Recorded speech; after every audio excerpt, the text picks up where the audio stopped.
용서하지 않으면 괴롭습니다. 나만 괴로운 게 아니라 그 비난을 계속 듣고 있는 제3자도 같이 괴로워집니다.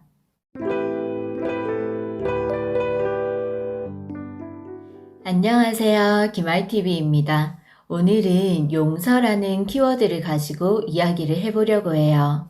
아마 지금 영상을 보고 계시는 분들 중에는 누군가가 미워서 혹은 용서가 되지 않아서 힘드시거나 힘들어 보셨던 분이 아닐까 싶습니다. 용서하기 참 힘들죠? 사람들이 다 내 맘 같지 않고 어쩜 저렇게 이기적일까 싶죠. 사람이 참 다릅니다. 같은 공간에서 같은 이야기를 했는데도 돌아보면 받아들이는 감정과 생각이 어쩜 이렇게 다른지 그래서 오해가 생기기도 하는데요. 우리가 생김새도 다 다르게 생긴 것처럼 세상에 생명력을 가진 모든 존재는 다 다릅니다. 일란성 쌍둥이라도 다 다르고요. 날아다니는 새도 깡충깡충 뛰어다니는 토끼도 다 다릅니다. 일단 누군가를 용서하려면요.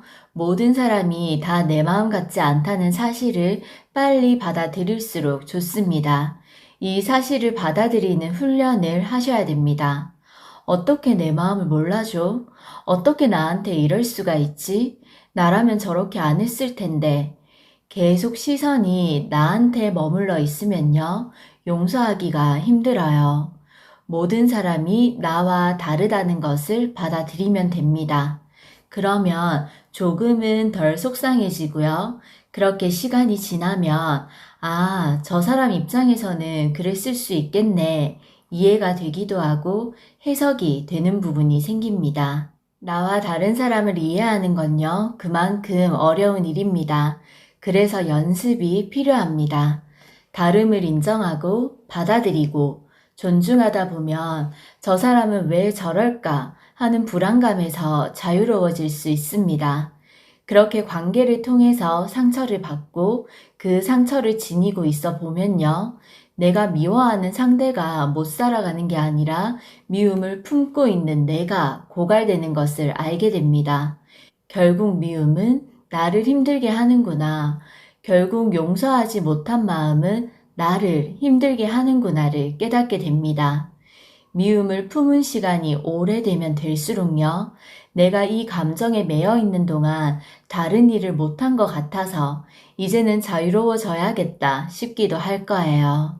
상대가 정말로 나빴다면요, 세상이 벌할 겁니다. 가장 적합한 때에 언젠가는 비슷한 일로 부메랑이 되어 그 사람도 깨닫는 순간이 생길 거예요. 판단은 하늘에 맡기시고 미움으로부터 자유로워지기 바랍니다. 그렇게 노력하다 보면요. 세상을 보는 시야가 조금씩 넓어지고 사물을 바라보는 관점이 달라집니다. 한 차원 더 업그레이드된 나 자신을 만나게 됩니다. 이렇게 인생은요, 우리를 어른이 되게 하려고 크고 작은 일들을 통해서 계속해서 성장시키는 것 같아요. 나한테만 일어나는 일도 아니고요. 상황과 모양이 조금씩 다를 뿐이지 태어난 모든 사람들에게는 용서라는 키워드는 찾아오기 마련입니다. 나만 겪는 일이라고 생각하지 마세요. 나에게 왜 이런 일이 생겨? 라고 자책하지 마세요. 누구나 시기가 다를 뿐 겪는 일입니다. 용서하지 않으면 괴롭습니다. 우리가 누군가를 사랑하면 그 사람이 계속 생각나잖아요. 그런데 누군가를 미워해도 그 사람이 계속 생각납니다. 상대를 끊임없이 비난하게 되고 판단하게 되고 이것이야말로 내 마음속의 전쟁입니다. 굳이 내가 내 마음을 전쟁으로 만들 필요가 없겠죠. 그걸 입 밖으로 꺼내서 누군가에게 이야기를 한다면 반복해서 듣는 제3자도 어느 순간 지치기 마련입니다.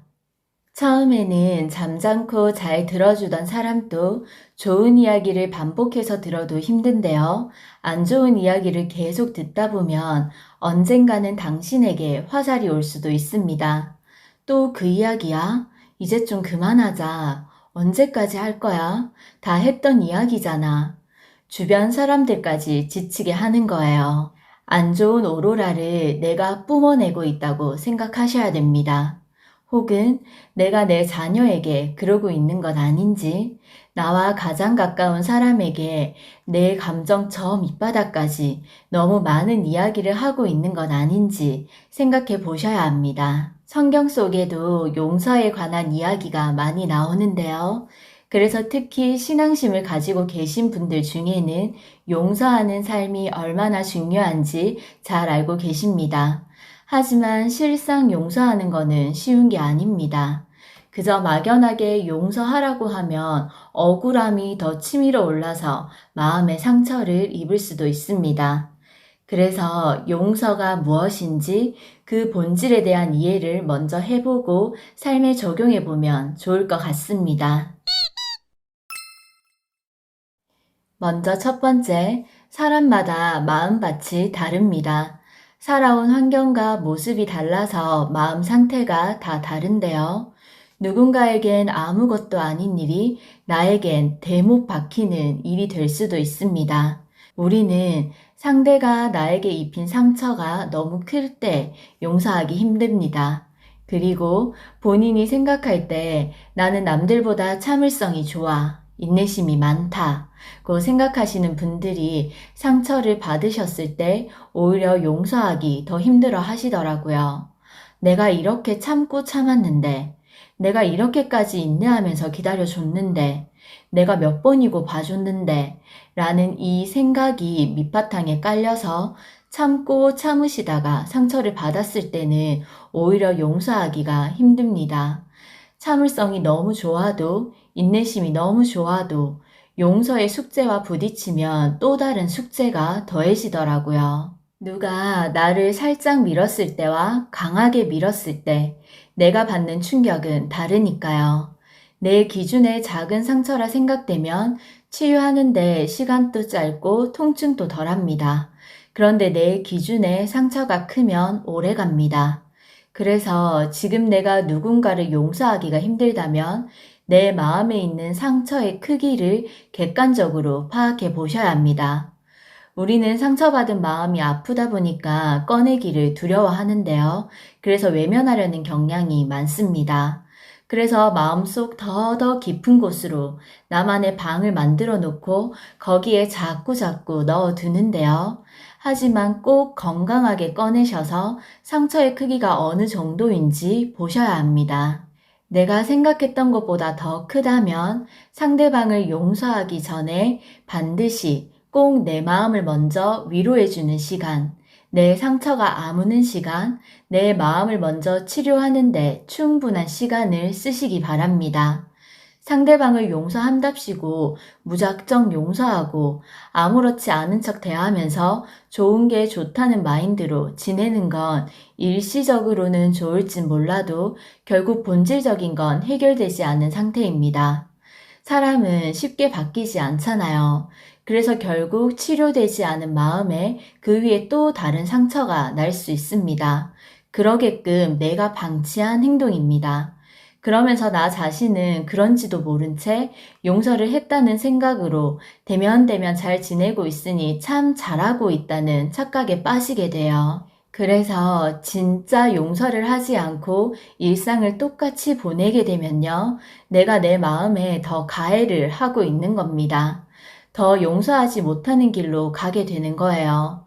내가 좋은 게 좋다고 이렇게 또 한 발 물러서서 참았는데 너가 또 그래? 또 비슷한 상처를 받으며 억울함과 분노의 덩어리가 더 커집니다. 이렇게 자꾸 반복되다 보면요, 정말로 용서하는 방법을 잊어버리게 되고요. 나는 피해자야. 나의 연민에 빠지게 되거나 사람을 믿지 못하게 되거나 풀어내는 방법이 관계의 단절 혹은 네 편, 내 편, 편 나누기가 되거나 건강하지 못한 방향으로 자꾸 가게 됩니다. 지금은 수면 아래 있을지 몰라도 뻥 하고 터지는 날이 와서 결국 고립으로 이어집니다. 이렇게 되면 점점 사람들과 관계 맺는 것도 자신감이 떨어지고 마음의 벽이 생기게 되겠죠. 그래서 결국 용서는요, 다른 누군가를 위해서 필요한 게 아니에요. 정말 나 자신을 위해서 필요한 거예요. 나 자신을 위해서 용서하셔야 합니다. 그래서 나 자신에게 용서할 수 있는 충분한 시간을 먼저 주시기 바랍니다. 급할 거 없잖아요. 내 마음의 속도에 맞게 상처받은 마음을 인정하고 나아가면 됩니다. 내 마음의 상처를 치료하지 않고 용서부터 한다면 그건 마음을 방치해 두고 계속 곪도록 만드는 일입니다. 그리고 두 번째, 우리는 상대가 나보다 어른일 때 용서하기가 힘든데요. 어른인데 왜 저러지? 나보다 나이가 많은 어른이라면 바른 행동, 바른 판단을 해야 될 것만 같잖아요. 그래서 나보다 어른인 사람에게 상처를 받으면 용서하기가 힘듭니다. 이 부분은 대개 부모와 자식 사이에서 많이 생길 수 있는 일인데요. 그래서 부모님에게 상처를 받은 자녀들이 시간이 지날수록 골마 있는 경우가 많습니다. 그래서 용서하기가 어려운데요. 우리 이렇게 생각해 보면 어떨까요? 부모님들도 어른들도 마음속에 미숙한 어린아이가 있는 거예요. 사는 게 급급해서 이렇게 사는 게 최선인 줄만 알고 참고 살아오시느라 당신의 내면의 어린아이에겐 어떤 상처가 있는지도 모른 채 살아오신 거죠. 그 시대는 위로와 치유하는 법이 어떤 건지도 몰랐고요.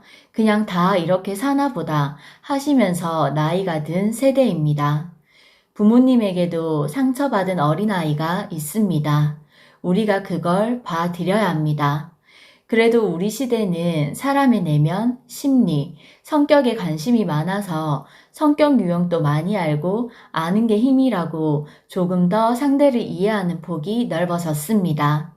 그에 비해 우리 부모님들 세대들은요, 경제적으로 잘 살기 위한 생산을 위한 배움이 많았던 시대입니다. 그래서 우리 젊은 세대들이 어른들을 조금 더 따뜻한 시선으로 품어주면 용서하는데 힘이 생기지 않을까요? 그래도 시간이 아무리 지나도 용서가 되지 않는 상대가 있다고요? 어쩌면 그건 나 자신을 용서하지 못해서 그럴 수 있습니다. 아마 이런 분들은 이조차도 인정하기 싫으실 거예요. 내가 내 자신을 왜 용서를 못해? 라고 생각하실 텐데요. 내가 왜 참고만 살았지? 내가 그 사람을 왜 만났을까? 내가 왜 그랬을까? 나는 왜 몰랐지? 내가 왜 당했지? 라며 나 자신의 억울함과 자책에 머물러 계실 거예요. 우리는요, 내가 내 자신과 관계를 잘 맺고 있다면 이 단단한 내적 관계가 외적 관계로 이어집니다. 그래서 유퀴즈에 나오는 많은 분들도 우선 나 자신을 사랑해 줘야 된다고 하잖아요. 그만큼 내가 나 자신을 잘 이해하고 잘 돌봐야 합니다. 내가 내 가족과 내 자식, 반려견, 내가 아끼는 차, 물건을 쓸고 닦고 잘 돌보는 만큼 나 자신도 잘 돌봐야 합니다. 그래야 그 힘이 다른 사람에게까지 미칠 수 있습니다. 속 좁은 사람이 되지 않으려면요, 자기 자신을 먼저 용서해주고 이해해주세요. 그래, 잘못된 선택을 할 수도 있지. 이렇게 배워가는 거지. 나 이번에 능력치 1포인트 향상됐어. 어떻게 처음부터 잘하겠어. 인생에서 큰 거 하나 배웠다. 이렇게 생각하세요. 다른 사람을 이해하고 용서하려면요, 가장 먼저 나 자신을 이해하고 용서해야 합니다. 그렇게 하다 보면 상대방을 용서하는 일이 더욱 편해질 것입니다. 우리 이렇게 나 자신을 토닥여 봐요. 내가 겪었던 모든 일들과 아픔은 나에게 용서를 가르쳐 주기 위해서 왔구나. 인생이 나에게 준 선물이었는데, 이제야 내가 깨달았네. 내가 이렇게 용서를 배워가는구나. 행복하고 좋을 때만 웃는 게 아니라 어려움이 닥쳤을 때도 마음을 잘 지킬 수 있는 방법을 배워가는구나. 아, 용서함으로써 자유로워진다는 것이 이런 거구나. 내가 용서를 통해 행복을 완성해 가네. 내가 이전보다 더 단단해졌어. 흔들리지 않는 행복을 향해 가는 거야. 이 미움 앞에서도 내가 기꺼이 용서할 수 있네. 억울하고 원망했던 불행의 장면들이 용서 하나 했을 뿐인데 다정함으로 바뀌었어. 용서를 하고 나니 감사할 것들이 이렇게나 많네. 아픈 만큼 얻은 것들이 너무 많아서 그저 감사하다.